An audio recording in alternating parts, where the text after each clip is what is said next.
Welcome to Smart Remarks. When do I get to be on a death panel passing judgment on Sarah Palin herself? The only thing we have to fear is fear itself.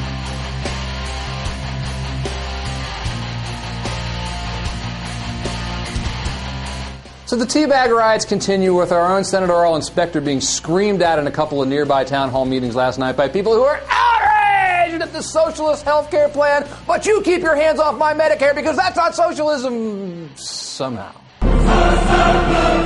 Specter, for whom I'm developing a new respect, drew even more ire from the right when he dared to suggest that all this outrage at these public meetings is, quote, not necessarily representative of Americans. What? Are you saying conservatives don't constitute a majority? Outrage!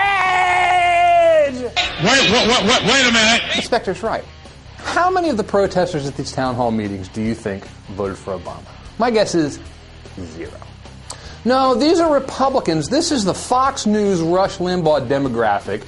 Definitely older, middle class, but slipping. At one time, people like these were definitely the Democratic constituency. But that's changed over the years, almost entirely due to the culture war.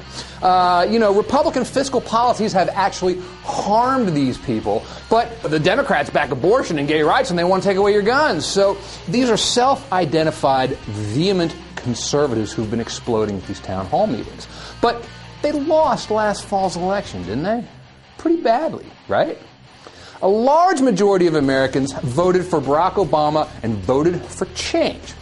Maybe they're not on board with the specifics of this health care plan. There are a lot of questions out there remaining about how it would actually work. But Americans on the whole realize that the system of delivering health care in this country is fractured. It penalizes not just the uninsured, but the entrepreneurs who might want to go start their own business but can't afford to break away from their employer because they can't afford health care premiums. Poll after poll shows that a majority of Americans support reform. But these town hall protesters do not support reform in any respect. They are not merely opposed to the details of the plan, they want to kill the idea of reform outright. And what they're saying is, I've got mine, so you, Earl Inspector, you will uphold the status quo. You will make sure that there is no change. That is what they want, even though they know it's unsustainable, even though they know tens of millions of Americans are uninsured. Too bad, so sad, but at the end of the day, they don't care. Let them eat cake. That attitude may represent a majority of Fox News viewers or Sarah Palin's fans, but I reject the idea that Americans on the whole are that callous. Cronies in the government. It's not worth modifying. It's not worth amending. It needs to be dumped. You have awakened the sleeping giant. We are tired of this.